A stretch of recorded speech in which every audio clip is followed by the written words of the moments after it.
వేసవి సెలవులు 3వ రోజు ఈరోజు ఆడవాళ్ళందరికీ ఇష్టమైన అలంకరణ విషయంలో ఒక ముఖ్యమైన విషయం గురించి చెప్పబోతున్నాను. మన పక్క రాష్ట్రమైన తమిళనాడులో ఉన్న పద్ధతి గురించి నాకు తెలిసింది చెప్తున్నాను. ఇక్కడ మనం చిన్న ఫంక్షన్ అయినా పెద్ద ఫంక్షన్ అయినా ఏ ఫంక్షన్కి వెళ్ళినా తెలుగు వాళ్ళందరినీ మనం ఖచ్చితంగా గుర్తుపట్టచ్చు. కట్టుబొట్టు వేషధారణ విషయంలో వాళ్ళకి మనకి కొంచెం తేడా ఉంటుంది.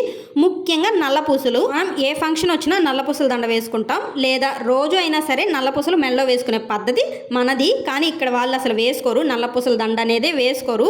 వేసుకున్న వాళ్ళని కూడా పర్టికులర్గా అడుగుతారనమాట. ఒక ఫ్రైడే నేను అప్పుడప్పుడు వేసుకుంటాను. మా ఆపోజిట్లో ఉన్న తమిళామ ఆమె నన్ను అడిగింది. ఆమెకి తెలుగు వచ్చా అనుకోబాకండి, ఆమెకి తెలుగు రాదు, నాకు తమిళం అంతంత మాత్రమే, కానీ ఇద్దరం అర్థం చేసుకుంటాము. ఆమె అడిగింది, ఏమడిగింది అంటే అంత మాదిరి పోడ్రింగ్లా అని అడిగింది.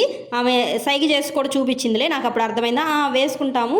అదంతా అయిపోయిన తర్వాత ఈమె ఇలా ఎందుకు అడిగిందా అని ఆలోచించి ఆ తర్వాత ఏ ఫంక్షన్స్కి వెళ్ళినా గమనించడం మొదలుపెట్టా. కానీ ఇక్కడ వాళ్ళు ఎవ్వరు వాడలేదండో. నిజంగా ఇప్పటికీ నేను గమనిస్తూనే ఉంటా, ఎవరు వేసుకోరు. పోతే ఊడిన వాటిని ఇలా సెట్ చేసాం.